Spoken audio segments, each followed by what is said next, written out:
So, picture this. You crash on the couch at like 6 p.m. and you are just totally depleted. Oh yeah, completely fried. Right. But here's the weird part. You didn't actually do any physical labor today. I mean, you didn't run a marathon, you didn't move any heavy furniture, you just talked to people. Yeah, sat in some meetings, maybe had lunch with a coworker. Exactly. Just navigated some basic social interactions. Yet your brain feels like it ran 10 miles. And it really makes you wonder, why does the simple act of, moving our vocal cords and just existing in a room with other human beings feel like such a massive drain on our batteries? Well, I think we operate under this baseline assumption that navigating the world is just naturally a high-energy expenditure.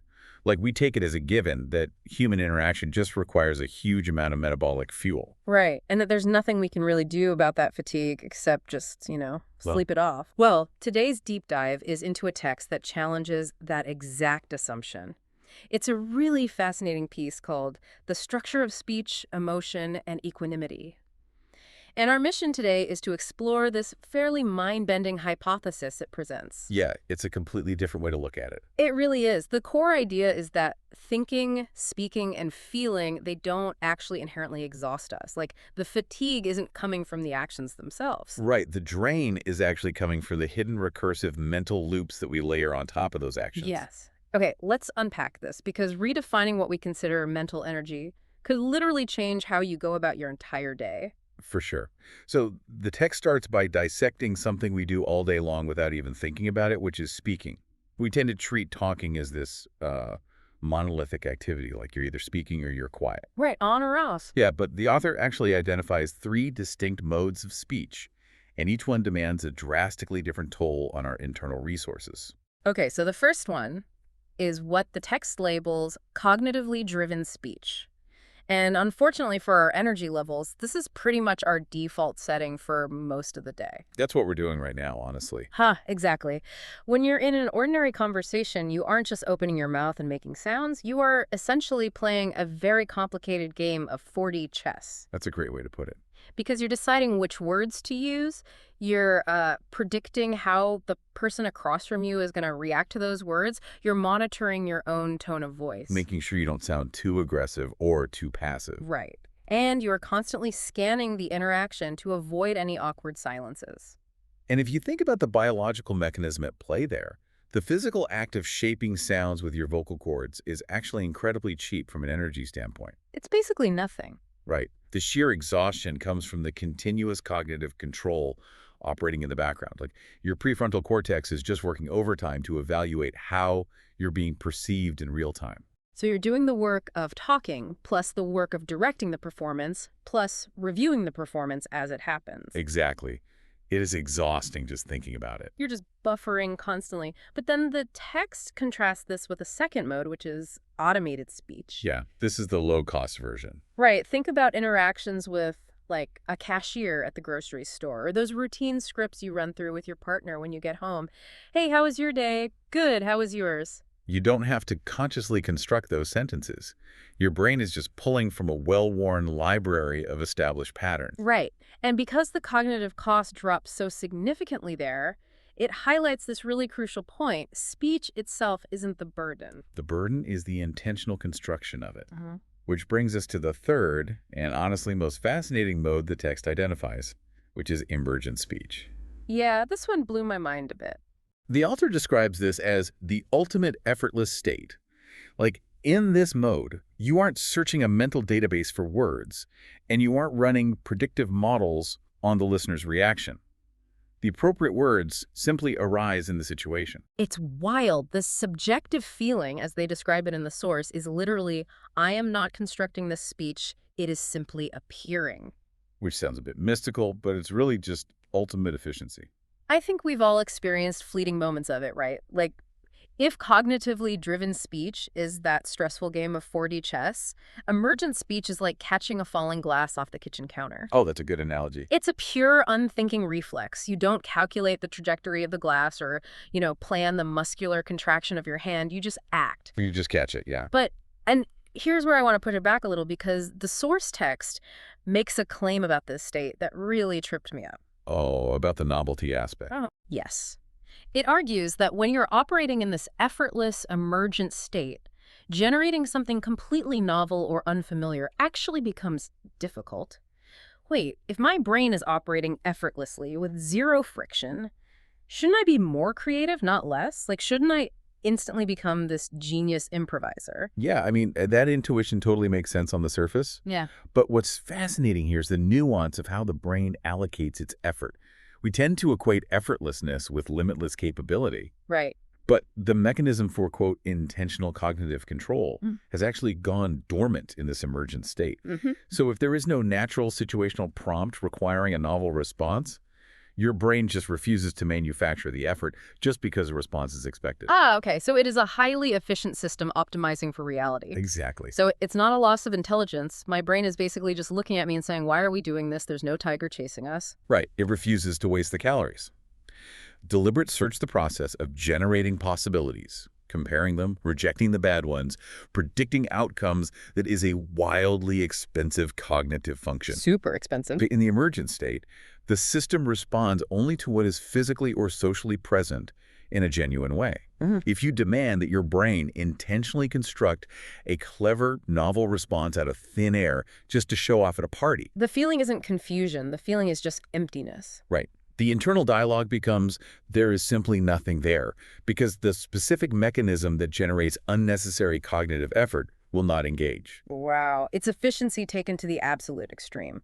The system only burns the fuel required to meet the moment and not a drop more. Yeah. And so if our brain is exhausting itself by wrapping our speech in all this unnecessary cognitive control, I have to imagine it's doing the exact same thing to our emotions, right? Oh, absolutely. The underlying logic is identical. Yeah. The text presents this two-stage model of emotional processing that kind of fundamentally rewrites our understanding of emotional fatigue. It divides our experience into the primary reaction and then the secondary reaction, which it also calls amplification. Right. So the primary reaction is the immediate, unavoidable response to a stimulus in your environment. It's sensory, it's autonomic. And the text points out that this primary reaction can be massive, right? Like, you could be hugely startled by a loud noise or feel a sudden, overwhelming rush of joy or a sharp spike of fear. Yeah, it's not about muting that first hit. The key insight here is that the fatigue doesn't come from that initial hit. The biological spike itself doesn't drain your batteries for the rest of the day. Okay, here's where it gets really interesting. The true source of the exhaustion is the secondary amplification. Right, the interpretation. Yeah. After that initial biological reaction, the mind steps in and begins this process of relentless interpretation. You get startled, and immediately the brain asks, why did I react like that? Or did everyone see me jump? Do I look weak? Well, what happens if there's another loud noise? Exactly. You create a recursive loop. There is a stimulus, a reaction, an interpretation of the reaction, which causes an additional emotional reaction, followed by further interpretation. You find yourself literally reacting to your own reaction. It's like a loud thunderclap. The primary reaction is huge. It rattles the windows. But without the secondary amplification, there is no rolling, rumbling echo that goes on for miles. The echo is what gives us the headache, not the thunder itself. That's a perfect way to look at it. And if we connect this to the bigger picture, it ties directly into a concept neuroscientists call predictive processing. Okay, tell me more about that. Well, our brains are essentially prediction machines. To keep us safe, they're constantly trying to guess what is going to happen next based on our current environment. And when this system operates healthily, it detects a stimulus, updates its model of the world, and moves forward. But the text is implying that this prediction machine can kind of turn in on itself, right? Yeah, it becomes a trap called self-referential processing. Instead of just predicting the environment, an overactive system gets stuck evaluating the self. The brain becomes fixated on the question, what does this mean for me? The system is no longer dealing with the original stimulus. It's dealing with its own internal model of how that stimulus impacts the ego. So dropping the loop means the stimulus has already ended and the processing just stops with it. Exactly. The original sensitivity to the world remains intact. You still hear the thunder, but you aren't automatically converting that sensory data into a prolonged, self-sustaining internal narrative. So the echo is basically just my ego checking its own pulse over and over again. That's spot on. But, my fear here is that if we eliminate the echo of our emotions entirely, what does that actually look like from the outside? Like, do we just become emotionless, robotic zombies moving through the world? I don't want to lose my personality. Right, and this leads directly into how the text radically reinterprets the concept of equanimity. We have this deep cultural misunderstanding of what equanimity actually is. Right. People hear that word or phrases like inner peace, and they picture like a monk staring blankly at a wall. Exactly. They picture someone who feels absolutely nothing, completely numb and detached. They assume equanimity requires deliberately forcing yourself to remain calm in the face of chaos. Which, ironically, takes a massive amount of control and effort. Like, suppression is exhausting. If I'm terrified, but I'm forcing my face to remain neutral and my hands to stop shaking, my brain is burning an incredible amount of calories just to maintain that facade. Yeah, it's a ton of work. But the text argues that true equanimity requires zero control because there is no amplification to suppress in the first place. Because suppression operates on the premise of a reaction occurs, and I must actively prevent myself from expressing it. The framework presented here is entirely different. It's a reaction occurs, but there is no need to suppress it because it doesn't trigger a cascading chain reaction in my mind. And this distinction gives rise to a really profound paradox regarding how we display emotion. The paradox of the loud but calm reaction. Yeah, this is a fun one. The source material states that a person can jump, shout, laugh loudly, and appear outwardly dramatic to everyone around them while internally their mind remains completely quiet. Right. I have to admit, I struggle to wrap my head around this one. If I'm laughing wildly at a party, or if a car swerves near me and I jump out of my skin in terror, isn't that biological reaction absolute proof that I am disturbed? Like, how can my physical body be going through all of those extreme motions while my mind is perfectly quiet? We struggle with it because we are conditioned from childhood to infer internal chaos from external excitement. If someone is shouting, we assume their mind is racing. But the text forces us to separate behavioral magnitude from subjective disturbance. They are completely independent variables. The revelation here is that the prolonged panic we feel after the jump is what we used to call the emotion. Oh, wow. So the narrative I spin about the physical reaction is what drains me, not the adrenaline itself. Exactly. Let's track the timeline of a sudden event. A car swerves near you. You jump back, your heart rate spikes, your breathing quickens. That is a primary sensory and autonomic response. Right. It is a large, appropriate biological mechanism designed to keep you alive. But if you have dropped the recursive loop, what happens the second you are safely on the sidewalk? Nothing. Nothing. You don't replay the event in your head. You don't spin a narrative about how you almost died or how the driver was a terrible person or how your entire day is ruined. The reaction simply completes its biological cycle.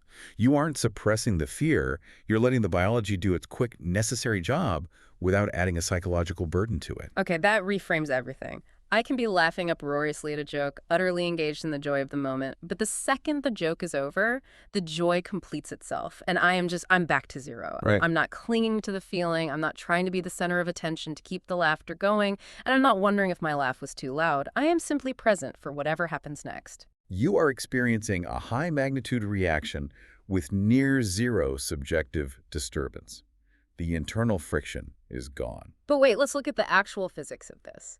If our bodies are still reacting wildly, if we're still jumping, shouting, laughing, and navigating complex conversations, we have to be burning energy. Oh, for sure. Like the heart is pumping, the lungs are working. How does this square with the text's core idea that we are no longer fatigued by these interactions? This raises a really important question, and it's where the author breaks down the illusion of what we call mental energy. We have to separate physiological realities from cognitive, emotional burdens. Okay. Experiencing a subjective absence of fatigue does not mean your body is operating on 0 calories. Right. My body still has basic physiological costs just to keep the lights on. I have to breathe. I use motor control to move my mouth when I speak. My brain has to process the auditory signals of other people talking. The text is very clear that there are metabolic demands just to exist in a room with other humans. Right, the brain alone consumes about 20% of the body's energy, just maintaining baseline functions.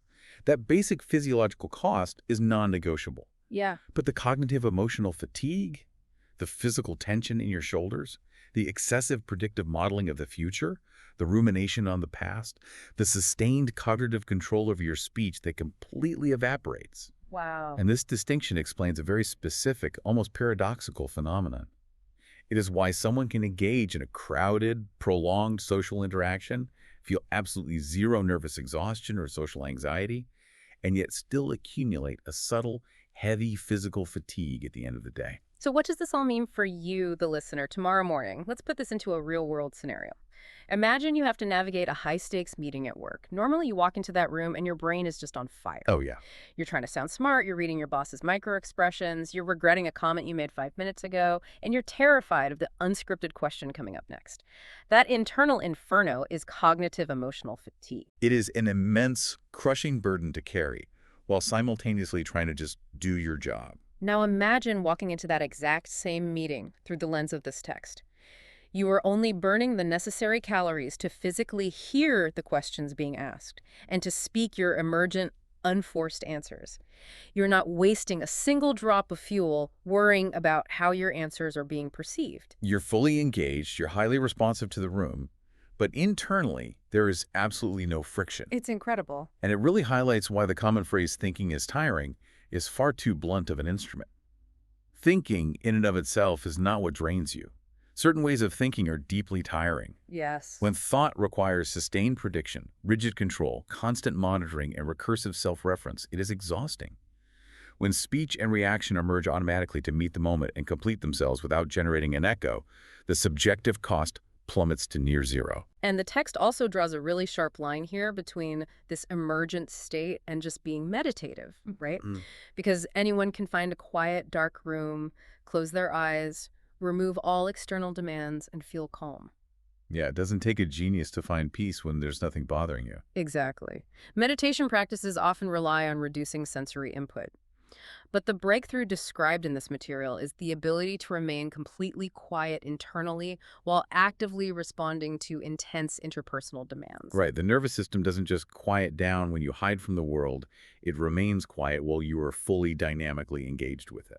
So we've covered a lot of ground here. We've separated the physical act of speech from the exhaustion of cognitive control. We've split the raw primary emotion from the amplification of the echo. And we've divided basic physical fatigue from mental drain. How do we pull all of this together into a practical way of interacting with the world? The text actually culminates by drawing the ultimate dividing line between two fundamentally different ways of existing as a human being, which it calls reactivity versus responsiveness. I love this synthesis. Let's ground this in something incredibly mundane. Imagine you are in the kitchen and you accidentally knock your favorite coffee mug off the counter and it shatters on the floor. A perfect scenario to test the two modes. Let's trace the path of reactivity first. Okay, so in the reactive mode, the mug shatters. That's the stimulus. You startle, but then the response becomes a new stimulus for more responses. Right. You swear. You stare at the mess and feel a wave of frustration. You wonder who heard you drop it, so you feel a spike of embarrassment. You tell yourself that this is exactly how your mornings always go, ruining your mood for the next 3 hours. The initial event is over, but the internal machinery is just getting started. That is the recursive loop in full effect. Now let's contrast that with responsiveness. In this mode, the organism simply responds to the event, and the cycle completes. The mug shatters. You startle, the primary biological reaction is still there. But then, the processing ends. Right. You grab a broom, sweep up the glass, pour a new cup of coffee, and move on with your day.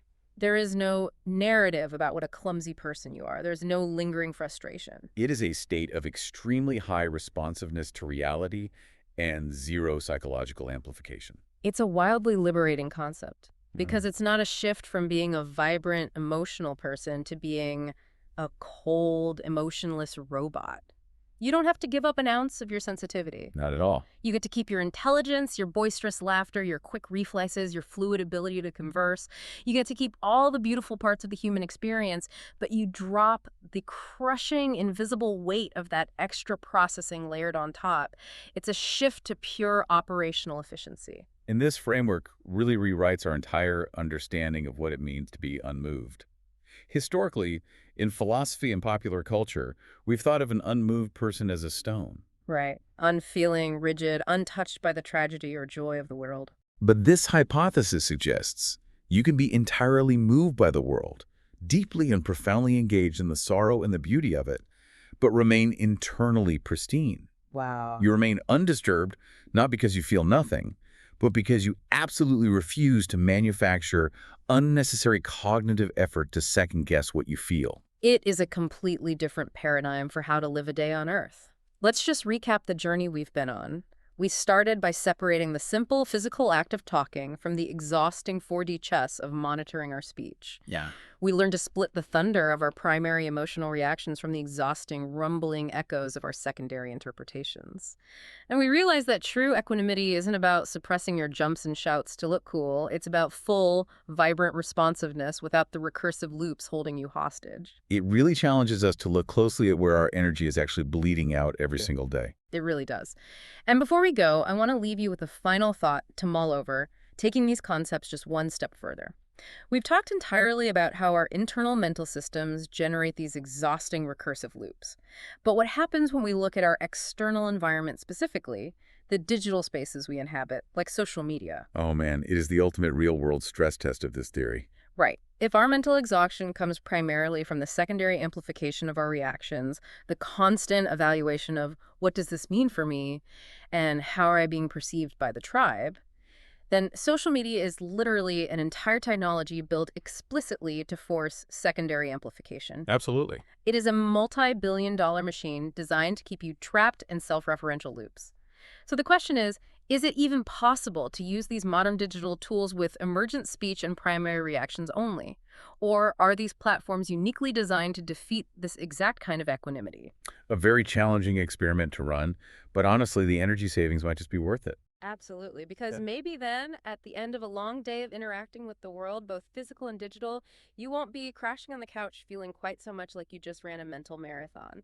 Thank you so much for joining us on this deep dive. We wish you a day of high responsiveness and absolutely zero unnecessary amplification.